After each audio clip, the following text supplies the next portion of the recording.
हरिजन शब्द को लोगों को अपमानित करने के लिए प्रयोग किया गया था।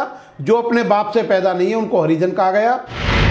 तो हरिजन शब्द का प्रयोग एक दलित महिलाओं के लिए, यानी कि शुल्कास्ट और SC ST OBC की महिलाओं के लिए ये शब्द का प्रयोग होता है। इस शब्द को त्याग देना चाहिए। ये गैरकानूनी, गैर संवैधानिक और एक तरह की गाली अपमानित करने के लिए प्रयोग किया जाता है। सर, हरिजन शब्द कहां से आया, इसकी उत्पत्ति कहां से हुई, हरिजन शब्द से लोग परहेज क्यों करते हैं, आखिरकार हरिजन शब्द ऐसा क्या है? देखिए, हरिजन जो शब्द है वो दो शब्दों से बनकर बना है, हरि प्लस जन। हरि ईश्वर को कहा गया है, जन उसके लोगों को कहा गया है। लेकिन बड़े दुर्भाग्य के साथ कहना चाहता हूँ कि जो व्यक्ति अपने आप को ईश्वर का पुजारी कहते हैं वो भारत में अपने आप को, वो ब्राह्मण अपने आप को कभी हरिजन नहीं कहते हैं। हरिजन शब्द आधुनिक युग में गाली है जो शुल्कास्ट के लोगों को प्रयोग किया जाता है।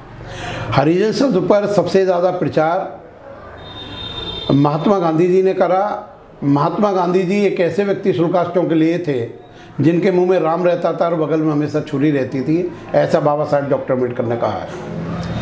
हरिजन शब्द उन लोगों को कहा जाता था कि हिंदू जो पंडा थे, हिंदू जो पुजारी थे, वे कुंवारी लड़कियों को मंदिर में, अपने मंदिरों में, साउथ में भी आज परंपरा उनको रखते थे, चाहे वो दासी थी या एक तरह से समझ लो कि पंडों की रखेल थी। उन लड़कियों के साथ जो बलात्कार करते थे और उनसे जो बच्चे पैदा होते थे उनको हरिजन कहते थे। जो उनके लड़कियां पैदा होती थी उन लड़कियों को वेश्यावृत्ति के लिए रख लिया जाता था। और जो ऐसी औरतें जो पुजारी थी जिनका शोषण कर लिया गया शारीरिक मानसिक, बाद में वो भीख मांगती थी मंदिरों के बाहर। इस प्रकार हरिजन वो लोग थे जो कोई भगवान के भक्त नहीं थे। गांधी जी चाहते थे कि छुआछूत देश में सदैव अनंत काल तक रहे, इसलिए उन्होंने हरिजन शब्द का ज़्यादातर प्रचार किया। गांधी जी कोई साइंटिफिक थिंकर नहीं थे, कोई फिलोसफर नहीं थे। उनकी फिलॉसफी या हिंदू धर्म को बचाने के लिए थी। दूसरी तरफ डॉक्टर अम्बेडकर जो थे वो एक आधुनिकवाद, विज्ञानवाद और एक मानवतावादी थे। और आप ये देखेंगे कि हरिजन जो शब्द है, हरिजन शब्द पर जो बाबू जगजीवन राम जी ने एक पुस्तक लिखी है, हरिजन समस्या और उनका समाधान। ये पुस्तक राजपाल एंड सन्स नाम के कश्मीर गेट पब्लिकेशन से हुई है।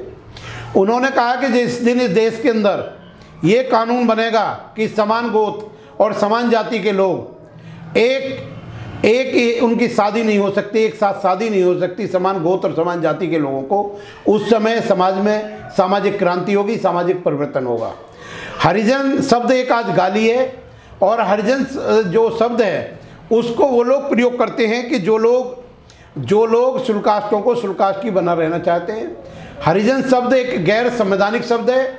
एक शुल्कास्ट दलितों के लिए गाली है, एक मूल निवासियों के लिए उनका अपमान है। इसलिए आप ये कह सकते हैं कि हरिजन शब्द है, हरिजन शब्द को लोगों को अपमानित करने के लिए प्रयोग किया गया था। जो अपने बाप से पैदा नहीं है उनको हरिजन कहा गया।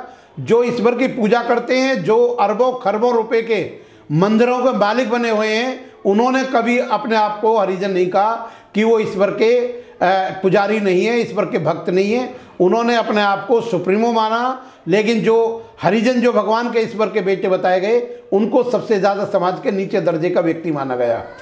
तो आज उन दलितों को, मूल निवासियों को, शुल्कास्ट OBC के लोगों को पहले भगवान की हत्या करनी पड़ेगी, हिंदू देवी देवताओं को खत्म करना पड़ेगा, अपने घर में से बाहर निकालना पड़ेगा और एक विद्रोही व्यक्ति के रूप में अपने आप को पेश करना पड़ेगा ताकि उनको कोई अपमानित ना कर सके, ताकि कोई उन्हें दोबारा से हरिजन ना कह सके।